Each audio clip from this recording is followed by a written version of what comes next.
अब तक विश्व में जितने भी सारी कहानियाँ लिखी गई है, रची गई है, उन सभी कहानियों में द गिफ्ट ऑफ द मेजाई का स्थान शीर्ष पर रखा जाता है। ये विश्व के टॉप 10 कहानियों में इसको शामिल किया गया है। इसके रचयिता है ओ हेनरी, लेखक है ओ हेनरी। आज हम इसी कहानी को पढ़ेंगे और समझेंगे। ये एक सच्ची कहानी और एक, चलिए देखते हैं। $1.87, $1 और 87 सेंट। देखिए ये कहानी न्यूयॉर्क सिटी के आसपास की है, मतलब कह सकते हैं ये न्यूयॉर्क की कहानी है। तो वहाँ पे जो पैसा जो चलता है डॉलर में चलता है, डॉलर में और सेंट में चलता है। जिस तरीके से हमारे यहाँ रुपया और पैसा में चलता है, तो ये डॉलर और सेंट में वहाँ की मुद्रा होती है। तो कहानी की शुरुआत में लिखा गया $1.87, दैट वाज ऑल। जो था यही था, $1.87, बस यही था। And 60 cent of it was in pennies, और 60 सेंट जो थे वो पेनीज में थे। पेनीज का मतलब कह सकते हैं पाई पाई, मतलब पैसा पैसा जो होता है जोड़ जोड़ के इस तरीके से मिलाना। जैसे मैं बोलूँ कि मेरे पास 20 रुपया है, अब एक एक रुपया का सिक्का है, तो हम क्या बोलेंगे कि पेनीज में है। 20 रुपया है लेकिन पेनीज में है। और किसी के पास 20 रुपया का नोट है तो उसको पेनीज में नहीं बोला जाएगा। तो ये जो 60 सेंट जो थे इसमें, $1.87 में 60 सेंट जो था पेनीज में था, पाई पाई करके था। अब ये पेनीज जो है, ये पाई पाई जो है, pennies saved 1 and 2 at a time. ये पाई पाई जो है, पेनीज जो है, सेव किया गया था, बचाया गया था एक या दो एट अ टाइम, एक ऐसे समय में, बाय बुलडोजिंग। बुलडोजिंग का मतलब कह सकते हैं खींचतान करके, ज़बरदस्ती करके, ठीक है। किसको? द ग्रोसर, ग्रोसर का मतलब हो गया पंसारी को। एंड द वेजिटेबल मैन, सब्जी वाले को। And the butcher, and the butcher, butcher का मतलब है कसाई खाने से। यानी कि जो पाई पाई जो है कैसे बचाया गया था, किसी पंसारी के पास, किसी सब्जी वाले के पास, किसी कसाई खाने के पास। Until one's cheeks burn with the silent imputation of parsimony. ये तब तक खींचतान किया गया जब तक कि किसी व्यक्ति का गाल, चिक का मतलब है गाल, जल ना जाए। किससे? आरोप से, कि भाई तुम कितने कंजूस। पार्सिमोनी का मतलब होता है एक तरह से कंजूसी, कंजूसी। जब सामने वाला बोला कि तुम कितने कंजूस हो, 1 रुपया के लिए तुम इतना लड़ाई झगड़ा कर रहे हो, 1 रुपया के लिए तुम मुझे छुड़ा रहे हो, ठीक है। और that such close dealing implied, मतलब इन पाई पाई को बचाने में इतना क्लोज डीलिंग का मतलब होता है कि साफ समझिए कि एकदम क्लोज करके, मतलब पूरा खींचतान करके। जब हम किसी दुकान पे जाते हैं, दुकानदार बोलता है कि 10 रुपये किलो आलू है, हम बोलते हैं कि नहीं भाई हम 10 रुपये नहीं देंगे, आपको 9 रुपये देंगे, 8 रुपये देंगे। अब इसमें 9 रुपये 8 रुपये करते करते दुकानदार से बहुत ज़्यादा देर तक बहस करते हैं। दुकानदार भी हमारे सामने देख कर बोलता है कैसा आदमी हो यार, 1 रुपये के लिए 2 रुपये के लिए इतना देर तक खींचतान कर रहे हो। अब बेचारा दुकानदार वाला ज़बरदस्ती करके कंजूसी को देख कर बोलता है कि छोड़ो हटाओ, इसको देकर विदा करते हैं। तो ऐसे ही करके पाई पाई रुपया बचाया गया था, ठीक है। ये चीज़ बताया जा रहा है। 3 टाइम्स डेला काउंटेड इट, और इस पैसे को $1.87 को डेला जो है 3 बार गिनी, मतलब 1 बार 2 बार 3 बार करके गिनी। $1.87 जो भी था, $1.87 थे, यानी 1 रुपया 87 पैसा हम लोग अपनी भाषा में इसको समझ सकते हैं। And the next day would be Christmas, और अगले दिन क्या था? क्रिसमस था। क्रिसमस क्रिश्चियंस के लोगों का बहुत ही बड़ा त्यौहार होता है, पर्व होता है, और ये 25 दिसंबर को मनाया जाता है। जिस तरीके से हिंदुओं के लिए दिवाली है, मुसलमानों के लिए ईद है, तो वहीं क्रिश्चियन के लिए क्रिसमस होता है। और वो डेला जो है, यानी इस कहानी का मुख्य कैरेक्टर कौन है? डेला। हम डेला को देखते हैं इस कहानी के मुख्य कैरेक्टर के रूप में। जो डेला है वो $1.87 जो है बचा के रखी है, और वो क्या है, बस इतना ही उसके पास बचा है। और ये भी कैसे बचाई है? बुलडोजिंग करके। किसको? ग्रोसर को, कभी वेजिटेबल को, कभी बचर को, ज़बरदस्ती खींचतान करके, कंजूसी करके, एक एक पाई पाई करके ये बेचारी जोड़ के उतना रुपया किया। तब भी उसके पास उतना रुपया नहीं हो पाया है जितना उसकी ज़रूरत था, और वो बार बार उस पैसे को क्या कर रही थी? गिन रही थी, मिला रही थी। और अगले दिन क्या है? नेक्स्ट डे है, वुड बी अ क्रिसमस, अगले दिन क्रिसमस का दिन था, दिन आने वाला था, ठीक है। There was clearly nothing to do but flop down on the shabby little couch and howl. अब क्या कर रहा है कि अब चूंकि $1.87 है, तो देयर वाज क्लियरली नथिंग, अब करने को कुछ बचा भी नहीं था। क्या बचा था इसके सिवा? फ्लॉप डाउन मतलब क्या? गिर पड़ना। ऑन द शेवी, शेवी का मतलब होता है जर्जर, टूटा फूटा। लिटिल का मतलब हो गया छोटा, काउच का मतलब हो गया, कह सकते हैं सोफा। सोफा पर गिर के करहाने के सिवा अब बेचारी के पास कुछ बचा भी नहीं था कि $1.87 में वो करेगी क्या। तो उसने क्या किया, सो डेला डिड इट, और बेचारी डेला को ये करना पड़ा। डेला बेचारी क्या की कि वहीं जर्जर फटा हुआ जो सोफा था, छोटा मोटा सोफा था, उसी पे गिर पड़ी और वो क्या करने लगी, करहाने लगी, रोने लगी। Which instigate the moral reflection that life is made up of sobs, sniffles and smiles. अब देखिए जो दर्शाता है द मोरल रिफ्लेक्शन, मोरल का मतलब हो गया नैतिक, एक नैतिक प्रभाव को दर्शाता है। जीवन का एक सबसे बड़ा नैतिक प्रभाव क्या है, जो जीवन जो है, लाइफ इज मेड, जीवन जो बना हुआ है, किस चीज़ का बना हुआ, सॉप्स, सिसकियों से। सॉप का मतलब होता है सिसकी, जो हम लोग रोते हैं तो उसके जो अंदर से सिसकियाँ निकलती है, सिसकियों से, स्निफल से। बहुत बार क्या होता है, जब व्यक्ति खूब रोने लगता है तो उसके नाक से एक तरह से आप देखिएगा एक अजीब तरह से बजने की आवाज़ निकलती है, उसी को स्निफल्स कहा जाता है। एंड स्माइल्स, और मुस्कुराहट से। यानी जीवन जो है तीन चीज़ों से बना हुआ, सिसकियों से, स्निफल से और मुस्कुराहट से। विथ स्निफल्स प्रीडोमिनेटिंग, जिसमें स्निफल्स जो है ये अपना महत्वपूर्ण स्थान रखता है। प्रीडोमिनेटिंग का मतलब होता है सबसे ज़्यादा, इन तीनों में अगर सबसे बड़ा महत्वपूर्ण स्थान रखता है तो स्निफल्स, जब व्यक्ति को रो रो के बिल्कुल हालत ख़राब हो जाता है। तो जीवन भी इन तीनों चीज़ों से मिलकर बना हुआ है, ऐसा ओ हेनरी का मानना है। चलिए कहानी में आके देखते हैं क्या होता है। While the mistress of the home is gradually subsiding from the first stage to the second. अब देखिए इसमें कितना एक अच्छे अंदाज से इसमें लिखा गया है कि जब तक नायिका, मिस्ट्रेस का मतलब कह सकते हैं जो हमारे घर की जो नायिका है, घर की जो महारानी है, घर की जो मतलब डेला के बारे में बात किया जा रहा है, वो है जब तक वो धीरे धीरे एक अवस्था से दूसरी अवस्था तक नहीं जाती है तब तक हम घर की तरफ थोड़ा सा गौर करते हैं। यानी जो लेखक जो है अब क्या करता है, चूँकि डेला बैठ के रो रही है, करहा रही है, अब लेखक क्या कर रहा है कि उसको अभी रोने देते हैं। अभी घर की स्थिति का वर्णन करते हैं कि डेला जिस घर में रहती है उस घर का मतलब दशा कैसा है, किस तरीके का घर है। Take a look at the home, घर की तरफ एक नज़र डालिए। अ फर्निश्ड फ्लैट, एक फ्लैट है, एक साफ़ सुथरा फ्लैट है, एट $8 पर वीक, जिसका खर्चा है एक वीक का $8। यानी इस फ्लैट का एक वीक का खर्चा कितना है, $8। It did not exactly beggar description, beggar description का मतलब ये होता है कि आप समझ सकते हैं कि जैसे बेगर डिस्क्रिप्शन का जिसकी व्याख्या ना किया जा सके। बेगर डिस्क्रिप्शन का मतलब होता है जब हम किसी चीज़ को बारे में एग्जैक्टली नहीं बता सकते हैं तो बेगर डिस्क्रिप्शन कहा जाता है। लेकिन लेखक यहाँ पे कह रहा है इट डिड नॉट एग्जैक्टली, हम ऐसा भी नहीं कह सकते हैं कि इस घर के बारे में पूरी तरीके से हम लोग नहीं बता सकते हैं, नहीं वर्णन किया जा सकता है।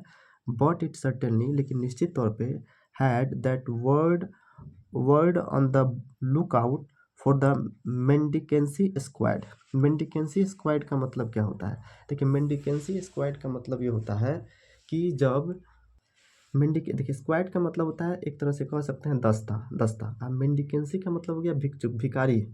तो कह सकते हैं कि ये जो ऐसा था, जैसे कि लुक आउट का मतलब होता है जब पुलिस जब किसी घर को मतलब घर को जब गिरफ्तार करने के लिए चलती है, किसी को गिरफ्तार करने के लिए सर्च वारंट लेकर चलती है, तो उस तरीके का जो दशा जो होता है वो ठीक घर ऐसा ही दिखता था। जैसे मतलब कहने का मतलब है कि जब कोई पुलिस किसी गरीब के लोगों को मतलब मेंडिकेसी स्क्वाड गरीब लोगों को जब गिरफ्तार करने के लिए चलती है तो जैसे घर का एक वर्णन होता है, जैसा घर होता है ठीक ठीक उस तरीके से ये घर के बारे में बताया जा सकता है कि कम से कम घर वैसा दिखता था।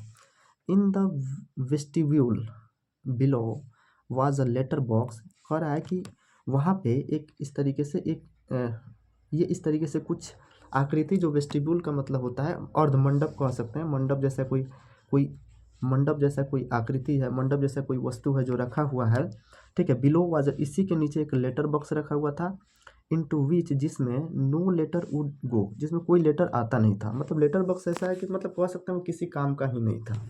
एंड एन इलेक्ट्रिक बटन, और एक इलेक्ट्रिक बटन भी था, from which no mortal finger could coax a ring. अब देखिए इसमें कितना इसका मानवीकरण किया गया है कि एक इलेक्ट्रिक बटन, घर के अंदर एक इलेक्ट्रिक बटन था, एक ऐसा इलेक्ट्रिक बटन था विच नो मॉर्टल, मॉर्टल का मतलब होता है मरणशील, मॉर्टल का मतलब अमर कह सकते हैं, कि कोई भी उंगली जो है उसको बजा ही नहीं सकती थी, मतलब वो कोई काम ही नहीं कर सकता। इलेक्ट्रिक बटन था, नाम का था। जैसे घर में पंखा हो, पंखा में लाइट ही नहीं जा रहा, पंखा चल ही नहीं रहा तो कह सकते हैं कि पंखा किसी काम का ही नहीं है। तो इसमें जो इलेक्ट्रिक बटन जो है वो किसी भी काम का नहीं था। Also pertaining thereunto was a card bearing the name mister James Dillingham Young. और इसके साथ ही साथ वहाँ पे एक कार्ड लगा हुआ था जिस पे एक नाम लिखा हुआ था मिस्टर जेम्स दिलिंगम यंग। उस कार्ड पे क्या लिखा हुआ था? मिस्टर जेम्स दिलिंगम यंग लिखा हुआ था। अब देखिए, the Dillingham had been plunged into the breeze during a former period of prosperity. अब देखिए, दिलिंगम जो था, ये दिलिंगम जो वर्ड जो लिखा हुआ था वो समझिए कि हवा में लहराते हुए एक तरीके से दिखता था ड्यूरिंग अ फॉर्मर पीरियड। ये पहले की तरह जब संपन्नता के दिन होते, यानी जब ये दोनों, जब नायिका जो है यानी डेला जो है जब अच्छे दिनों में रह रही थी, when its possessors was being paid $30 per week. जब एक सप्ताह में $30 जब दिया जाता था तो उस समय में संपन्नता के दिनों में, मतलब अच्छे दिनों में, इस पे द दिलिंगम जो था एक तरीके से, मतलब इस मिस्टर जेम्स दिलिंगम यंग दिखता था। लेकिन अब क्या देखते हैं, now when the income was shrunk to $20, जब इनकम इन लोगों का घट के $20 पे आया, the letters of Dillingham looked blurred. तो दिलिंगम जो लेटर जो था एक तरह से ब्लर्ड तरीके से दिखने लगा, ठीक है। As though they were thinking seriously of contracting to a modest and unassuming D। अब देखिए क्या कह रहा है कि जैसे जैसे इनका इनकम सिकुड़ता जा रहा है, जैसे जैसे इनका इनकम कम होते जा रहा है, वैसे वैसे इनका जो लेटर जो है सिकुड़ते जा रहा है, डी तक चला गया है, डी तक चला गया है।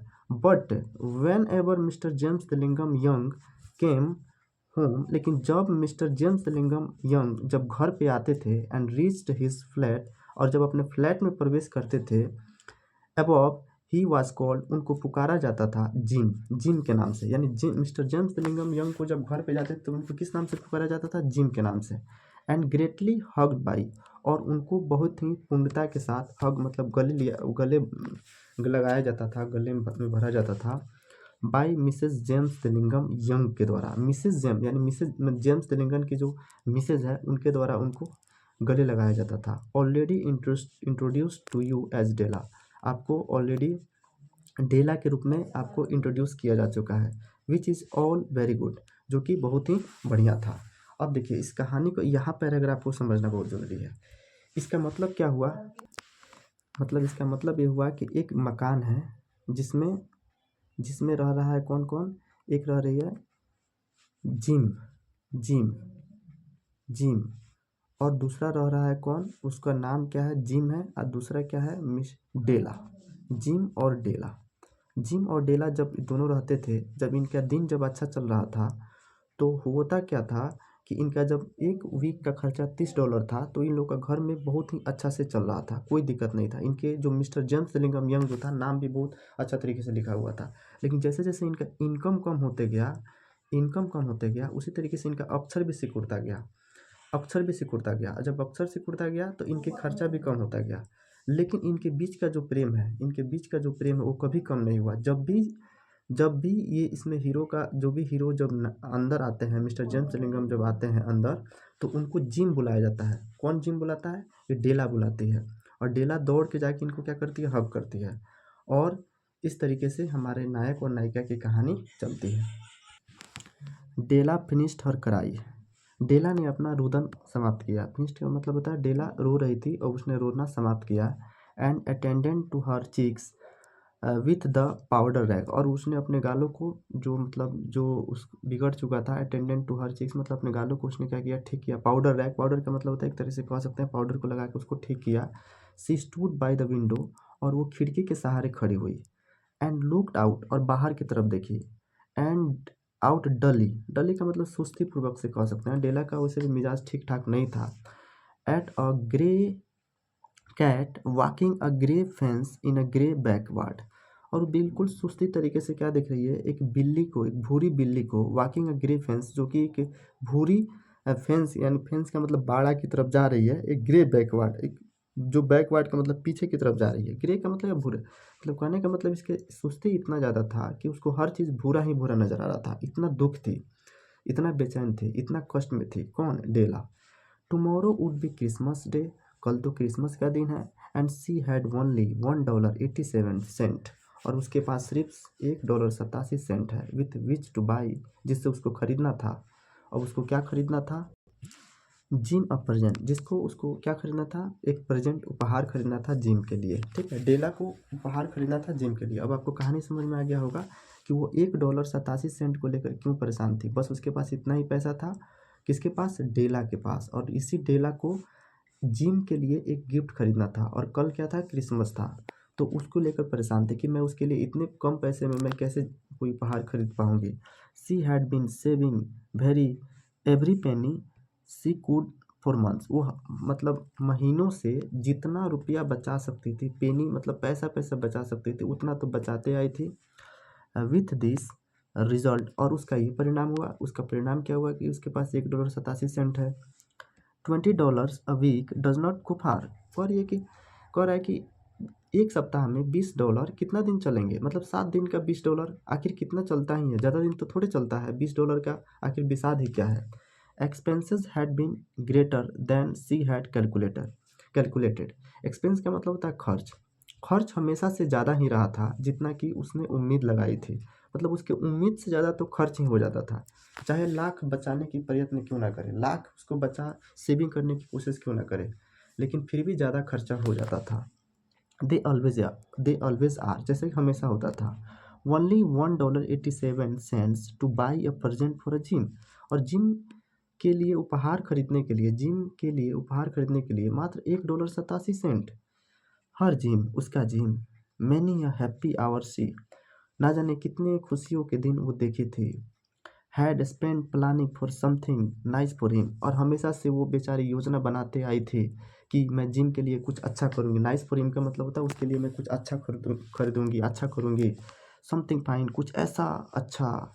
एंड रेयर, एक ऐसा अच्छा और रेयर, रेयर का मतलब दुर्लभ हो, जो कहीं ना मिले। एंड स्टर्लिंग, और भव्य हो, बहुत विशेष हो, उसमें बहुत चमक हो। समथिंग जस्ट, कुछ ऐसा। a little bit near to being worthy of the honor of being owned by gym.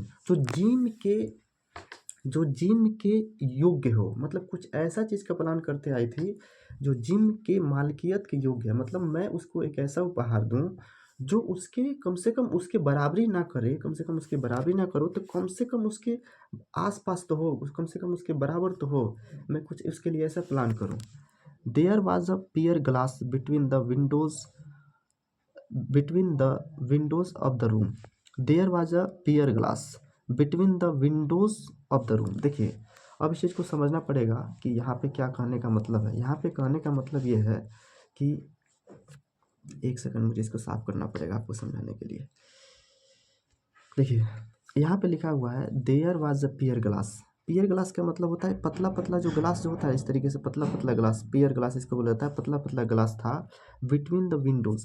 अब तो एक कमरे में जो खिड़की जो होती है, तो इस तरीके से देखिएगा पतला पतला ग्लास लगा होता है, इसी को पियर ग्लास कहा जाता है। Perhaps you have seen a pier glass in an $8 flat.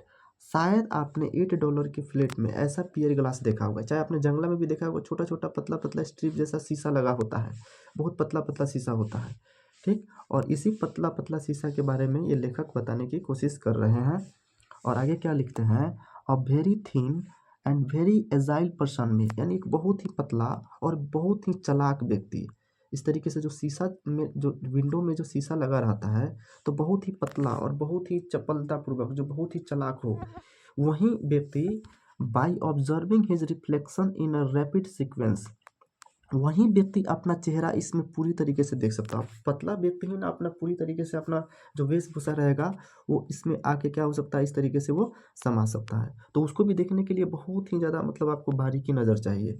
तो वहीं पर by observing his reflections in rapid sequence of longitudinal strips, जो इसमें लॉन्गिट्यूडनल इस तरीके का जो स्ट्रिप लगा हुआ था, एक हॉरिजॉन्टल ऐसा होता है और लॉन्गिट्यूडनल ऐसा होता है। तो ये जो लॉन्गिट्यूडनल स्ट्रिप्स जो था जंगला में जो शीशे का, इसी में ऑब्जर्विंग का मतलब होता है अपने निरीक्षण की, मतलब एक अपने चेहरे को निरीक्षण करना, अपने शरीर को देखना।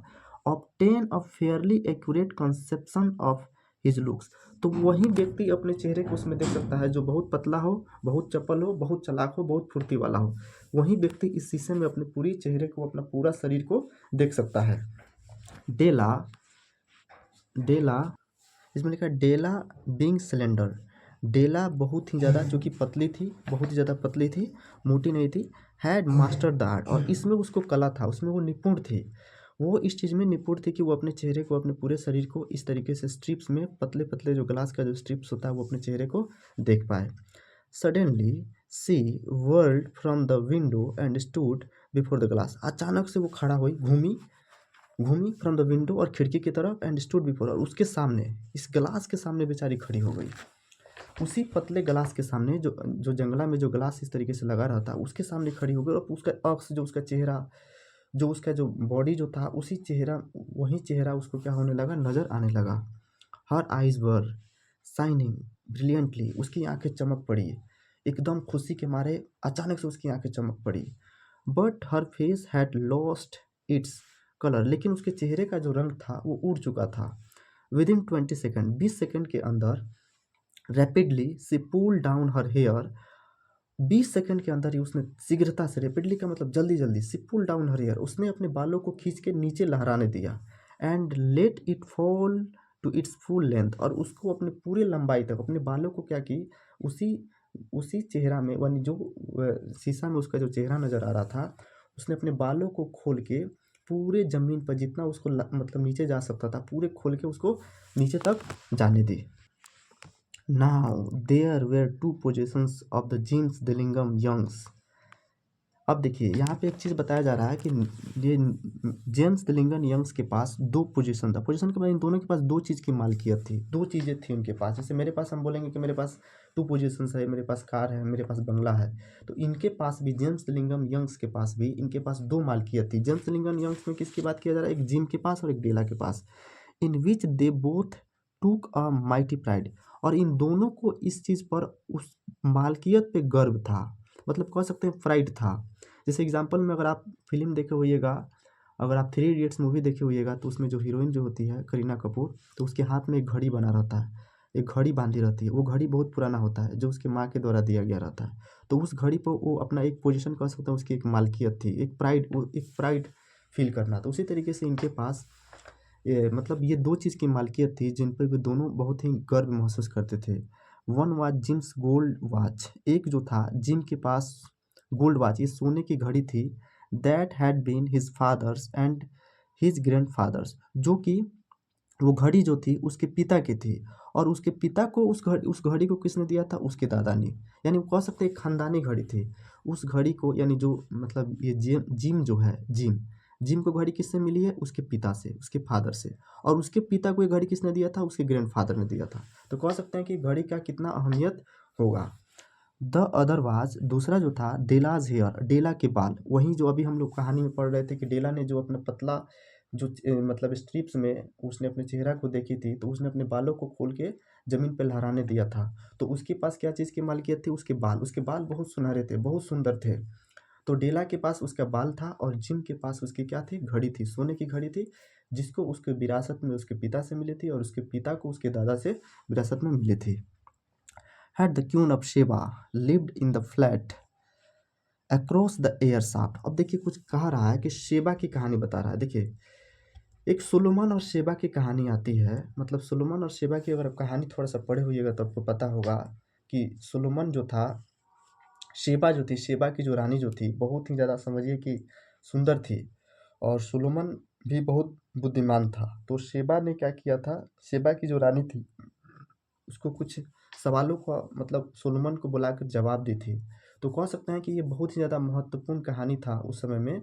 तो यहाँ पे एक चीज़ लिख रहा है कि अगर शेबा की जो रानी भी होती और उसके फ्लैट के बगल में रहती, अगर डेला के बगल में, अगर डेला के बगल में कोई रानी भी रहती, शेबा की रानी, मतलब कह सकते हैं कोई बड़ी महारानी भी रहती, तो Della would have let her hair hang out the window some day to dry, just to depreciate her majesty's jewels and gifts. तो कहने का मतलब है कि जब, तो किसी दिन डेला अपने बालों को खोल के उस मतलब विंडो के बगल में अपना जब बाल जब सुखाती, तो डिप्रिसिएट का मतलब कह सकते हैं कम कर देता, कम कर देता। तो यानी उसके जो भी गिफ्ट थे, यानी जो रानी के जो इतने भी गहने थे या उपहार भी होते, चाहे कुछ भी होता, तो भी उस बाल के सामने फीका मालूम पड़ता। सिंपल भाषा में समझिए, डेला के बाल इतने ज़्यादा सुंदर थे कि अगर उसके सामने अगर एक रानी महारानी भी होती, उसके पास हजार गहने गहने होते, लाखों गहने होते, तब भी उन गहनों के सामने, उस रूप के सामने, इसके बाल की जो आकर्षण जो है, बाल की जो सुंदरता जो है, बाल की सुंदरता के सामने वो फीका मालूम पड़ता। सिंपल सा चीज़ ये है। Had king Solomon been the janitor, जो किंग सोलोमन जो थे विथ ऑल हिज ट्रेजर, पूरे मतलब कह सकते हैं खजाने के साथ भी, piled up in the basement, चाहे कितना भी ज़्यादा वो अपना खजाना भी हो, उस खजाने के सामने भी समझिए कि ये जो इनका जो एक मालकियत जो है उनके सामने फीका पड़ता है। Gym would have pulled out his watch every time he past.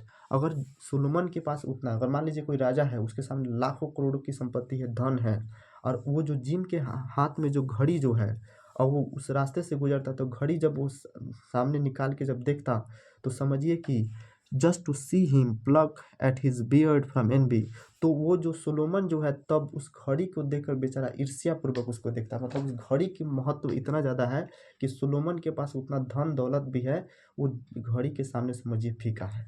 मतलब इनकी मालिकियत के बारे में इतना बड़ा बढ़ चढ़ के लेखक जो है बता रहे हैं। सो नाउ डेलाज ब्यूटीफुल हेयर, तो अब डेला की जो सुंदर बाल जो थे, fail about her rippling and shining like a cascade of brown waters, जो डेला के जो सुंदर सुंदर जो बाल जो थे, अब कैसे रिपलिंग मतलब बिल्कुल पका हुआ, बिल्कुल चमकता हुआ।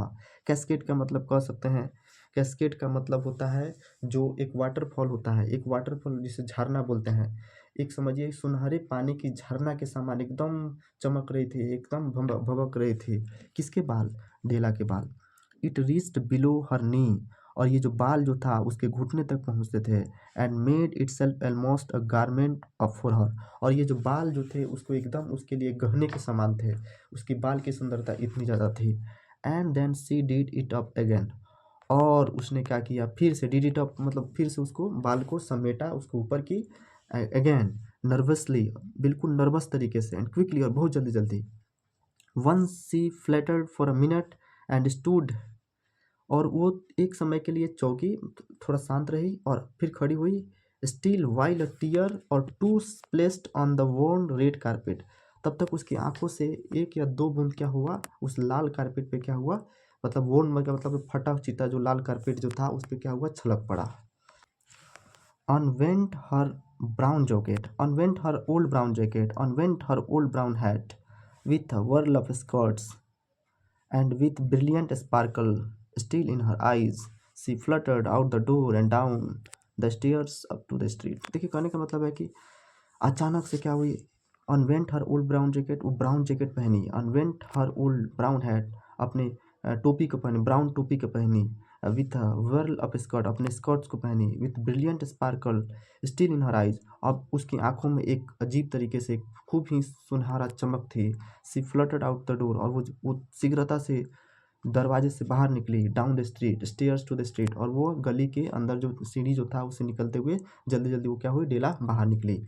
Where she stops the sign read, और वो जब वो रास्ते में गई तो वो वहाँ पे रुकी जहाँ पे रीड एक चीज़ लिखा हुआ था, मैडम मतलब madam Sofronie, madam Sofronie hair goods of all kinds, मतलब वो वहाँ पे उसका कदम जाके रुका। वो वहाँ से घर में से बाहर निकली, जब उसने अपने बाल को जब खोल के देखी, तो वहाँ से जब वो बाल को समेटी, झटपट झटपट वहाँ से निकली और जाके वहाँ पे मतलब हेयर गुड्स, मतलब वो ऐसे जगह पे रुकी जहाँ पे एक साइन लगा हुआ था, एक दुकान था, दुकान पे एक साइन लिखा हुआ था कि यहाँ पे madam Sofronie hair goods of all kinds, मतलब बालों की दुकान पे, जहाँ पे बालों को बिक्री जो किया जाता है, बालों को जहाँ पे बेचा जाता है, उसी के दुकानों पे जाके वो बेचारी रुक गई। वन फ्लाइट ऑफ डेला रैन, और अचानक से क्या हुआ कि वहाँ से एक फ्लाइट मतलब एक सीढ़ी ऊपर चढ़ के डेला भागी भागी, मतलब डेला दौड़ी दौड़ी गई। एंड कलेक्टेड हर सेल्फ, और अपने आप को संभालते हुए, पेंटिंग हाँपते हुए, मैडम लार्ज, जो मैडम वही मैडम जो जिस दुकान में गई थी, वो जो मैडम जो थी लार्ज, लार्ज का मतलब बड़ी, बहुत ही बड़ी थी, टू वाइट, और आवश्यकता से ज़्यादा गोरी थी, chilly hardly look to the Sofronie, मतलब उसका लुक जो ऐसा था वो मतलब शक्ल से नहीं लग रही थी कि वो बेचारी बाल के दुकान पे भी वो मतलब वो दुकानदार की तरह दिख ही नहीं रही थी, मतलब मुश्किल से वो दिख रही थी कि हाँ वो सेफ्रोनी है, नाम के जैसा उसका कोई काम भी नहीं था। तो यही चीज़ कह रहा है कि मुश्किल से वो बेचारी जो दुकानदार जो थी उस तरीके से दिख रही थी, तो मुश्किल से अपने आप को ये संभालते हुए वहाँ पे दौड़ते हुए वहाँ पे जाके पहुँची।